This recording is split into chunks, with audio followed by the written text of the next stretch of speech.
कहाँ पर आप पैदा हुए? मैं दिल्ली में जन्मा हूँ। ओके। और मैं पला बड़ा हूँ मेरठ, हरिद्वार, ऋषिकेश, उसी पट्टी पे। मैं 12-13 वर्ष की आयु में घर छोड़ के भाग गया था दिल्ली से। क्यों? मैं दिल्ली में भी बहुत भटका और मैं जिद्दी हूँ, मैं थोड़ा हट्टी हूँ। मैं शिव का उपासक हूँ, मैं शिव अनुगामी हूँ। और जो शिव के अनुयायी होते हैं सच्चे, वो पागल होते हैं, उन्मत्त होते हैं, वो हट्टी होते हैं, वो जिद्दी होते हैं। और जिद ही, जुनून ही आपको जिंदगी के लिए इंस्पायर करता है। घर क्यों छोड़ा था? 12 साल में निकले क्यों थे? कोई ऐसी बात हुई होगी कि कोई ऐसा मनुष्य होगा घर में जिसको हमने बोल दिया कि अरे आप छोड़िए, आप तो थूक के चाटते हो। मैंने ये शब्द बोल दिया। तो ऐसी बात छोटे बालक के मुख से, मान लीजिए 10-12 वर्ष का कोई ऐसा बोल दे, तो कि कभी आप उस मनुष्य की तारीफ कर रहे हो और कभी आप उसको घर पे ला रहे हो और कभी उसकी बुराई कर रहे हो। What kind of a person are you? उस वक्त जब ऐसी बात, तो ऐसा लगा जैसे कोई बहुत बड़ा किसी छोटे को बोल रहा हो। तो ऐसी ईगो से उन्होंने थपेड़ा हमको। जैसे हमको थपेड़ा तो हम किस बात पे गुस्सा करके भागे घर से। तो माता पिता हमको बहुत लाड़ भी करते थे और मानते भी थे कि कुछ इस बालक में तो है। तो लेकिन मैं उनसे भी माना नहीं उनकी भी बात, और फिर घर छोड़ के भागा ही। और मेरी माँ ने तब एक बात कही थी कि तुझे तो मेरे हाथ की कलाकंद, तुझे तो मेरे हाथ की गाजर का हलवा, ये सब इतने पसंद हैं, अब तू कहाँ से इतने चश्मे खाएगा, इतना जिद्दी हो रहा है, इतने तेवर हैं तेरे अंदर। माँ आज जा तेरा ही हूँ, आज के बाद मीठा भी नहीं खाऊंगा, मिठाई छोड़ दे, कुछ भी मीठा नहीं खाऊंगा। 12 साल की अवस्था से आज तक हम मीठा, ठंडा, खट्टा ये नहीं खाते। क्योंकि जब भी आप जिद्दी होते हैं तो आप लक्ष्य के लिए जिद कीजिए, मूर्खता के साथ जिद ना कीजिए। तो हम थोड़े खपती हैं, थोड़े पगले हैं, लेकिन पगलों की एक अलग दुनिया होती है। पगले जो हैं वो अपनी एक अलग दुनिया बनाते हैं और उस दुनिया में बहुत प्रेरणाएं छुपी होती हैं और वो केले में दवाई का कार्य करती है वो प्रेरणा। हम कभी प्रीच नहीं करते, हम खुल के कभी किसी को टीच नहीं करते। जब भी हमसे कोई पूछता है कि आने वाले म्यूजिशियंस के लिए, एस्पायरिंग सिंगर्स के लिए आप क्या सजेस्ट करना चाहिए, भाई मेरा सजेशन यही है कि कोई सजेशन नहीं है। तो 12 साल में अगर आप निकले तो फिर करा क्या काम आपने घर से बाहर निकल? इतना आसान थोड़ी होता है। हाँ, आपने बोला एक जिद्दी लोगों की दुनिया बनाना। जैसे ही आप घर छोड़ते हैं तो आपको पता नहीं कि आप अनाथ हो चुके होते हैं। घर छोड़ने का मतलब है यू आर ऑर्फन नाउ। और ऑर्फन होते ही जो आपके छोटे मोटे परिचित भी होते हैं परिवारों के, तो उनका नज़रिया भी आपकी तरफ बदल चुका होता है। समाज का नज़रिया बहुत अलग हो जाता है जब आप रनअवे चाइल्ड दिखते हैं उनको। क्या अलग हो जाता है? तो जैसे हमने बहुत सारे कार्य फिर सर्वाइवल के लिए किए, क्योंकि अब आप घर छोड़ चुके हैं, छत है नहीं, तो उस वक्त आप जीने के लिए, जीने की जद्दोजहद में अब आप लगे हैं। उसमें सच्चाई संसार की दिखती है कि जो लोग थोड़े बहुत परिचित भी थे, पिताजी के गाहे बगाहे निकलते हुए पंडित जी को प्रणाम भी करते थे, उनकी मान लीजिए एक प्रिंटिंग प्रेस थी और मैंने प्रिंटिंग प्रेस में थोड़े दिन काम किया 600 रुपया पर मंथ बोल के। लेकिन 1 साल तक मान लीजिए काम ही करते रहे, वो भी 20-20 घंटा। और उस वक्त समझ लीजिए जैसे 20-30 साल पहले का भारत तो और भी आप समझ सकते हैं। और दिल्ली, भारत में भी दिल्ली जो दुनिया की सबसे अलग ही यूनिक जगह है, खंड ऐसा, उसमें जब हमने ये देखा और 1 साल बाद उनसे मांगा ये पैसा कि अब इतना मुझे किराया भी देना है, मुझे ये भी करना, बहुत सपने होते हैं क्योंकि छोटा सा माइंड, छोटी सी एक विचार शक्ति होती है, उतने के लिए आपके बड़े बड़े ख्याल होते हैं, बड़े बड़े ख्वाब होते हैं। और तब अचानक यदि आपको कोई झटका मिले तो ऐसे झटकों से आप निर्मित होते हैं। सबसे पहली जॉब आपने प्रिंटिंग प्रेस करी? यस। और फिर वहां पे आपको जो 7,200 रुपए थे साल में वो नहीं मिले? नहीं। कितना मिला? मिला ही नहीं, कुछ भी नहीं। तो साल भर फिर क्या प्रिंटिंग प्रेस में ही रहते थे, सोते खाते वहीं तो थे? नहीं, हमको एक जगह थी उस वक्त, बहुत सारी चीजें ऐसी होती हैं जो किसी तरह आपने उस वक्त गुजारा और पता भी नहीं चलता। वहां पर एक स्लम कॉलोनी है त्रिलोकपुरी, मैं वहां रहता था, मयूर विहार से सटाई हुआ है। तो वहां पे कैसे रहते थे? कोई रेंट नहीं लगा किसी तो दोस्त के साथ? हाँ, तो वहाँ पे कोई एक इन्होंने प्रिंटिंग प्रेस वालों ने एक बोला था कि ये हमारे जानकार का है और इनको इतना रेंट देना, तो वो बात उन तक सीमित थी। लेकिन वो बाद में हम मेरे सर पे चढ़ गया कि इतने पैसे हो गए हैं, अभी 5,000 रुपये पूरे निकाल के दे, ये कर वो कर। अच्छा, ये प्रिंटिंग प्रेस वाले तो अभी सामने ही नहीं है, बल्कि हमारे भी पैसे लेके वो निकल भी गए कहीं, क्योंकि ये बोल के कि जब उनके बेटे से बात करें तो वो बोले कि पापा से बात कर, पापा से बात करें। तो और आप ऐसी अवस्था में हैं, शरीर की भी और मानस की भी, अपने मन की भी ऐसी अवस्था में है, तब ये सब बातें उतनी। तो फिर क्या किया आपने? तो फिर उसके बाद हमने हजारों ऑड जॉब्स किए हैं। मैंने क्या? 7-8 वर्ष में बहुत सारे काम किए। मैंने संगीत सीखा नहीं, फिर भी मैं संगीत सिखाने लगा।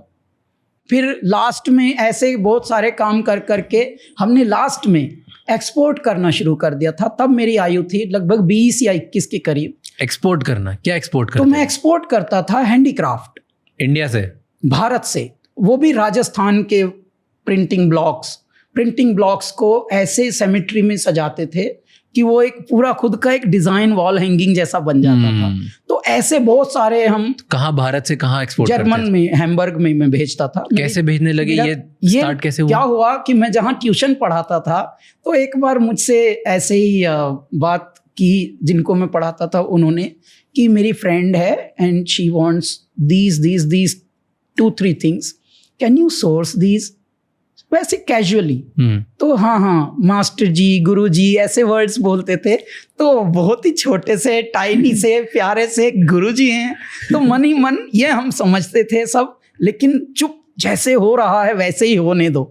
तो अचानक मेरे मुख से निकला, दिल्ली का होना बहुत अलग होना होता है। वैसे तो देखिए सभी जगह भगवान गुणवंते पैदा कर सकते हैं, लेकिन दिल्ली एक विशेष जुगाड़ आपको सिखा देता है। वहां बिना सीखे आप बहुत कुछ सीख जाते हैं। उस टेक्नोलॉजी का नाम है जुगाड़।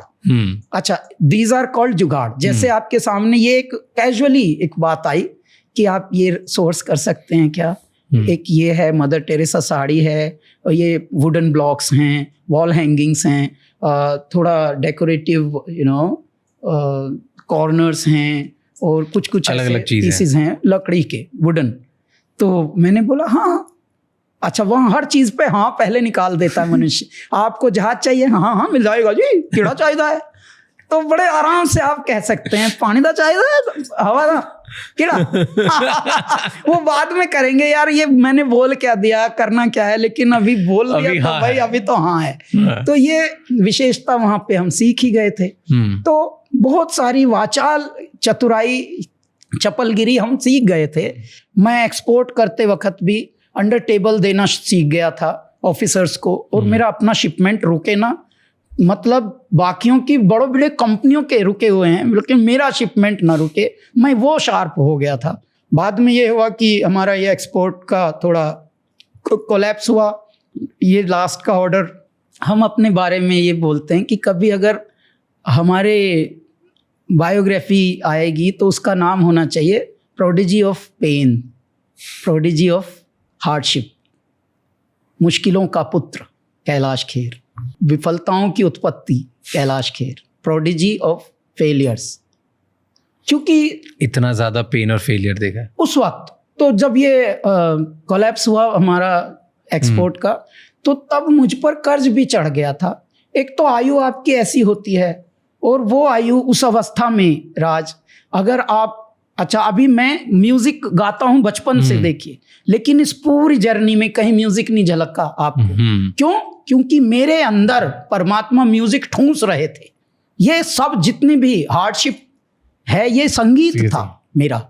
आज जब मुझे लोग कॉम्प्लीमेंट देते हैं, wow so soulful, so heart touching, your songs pierce my heart like anything, तब मैं मन में सोचता हूँ भाई शायद यही रोका होगा मेरे परमात्मा ने, वही अब बहता है। तो उस वक्त थोड़ा कर्ज भी हो गया, तो मन इतना हताशा से भरा था कि तब मैं एक प्रश्न परमात्मा से करता था कि मेरे दाता, शायद इतनी असंवेदन दुनिया में हमको ऐसे टाइम पे आपने ऐसा मन देकर क्यों भेजा है कि हमको दुनिया ही पहले तो उतनी गहरी नहीं लगती, मतलब जो गहरे बने हुए हैं वो हमको बहुत ही शैलो लगते हैं, और आपने परमात्मा हमको भी यहीं जन्माया। कितना मुश्किल है कि अचानक इस तरह से तालमेल बिठाना।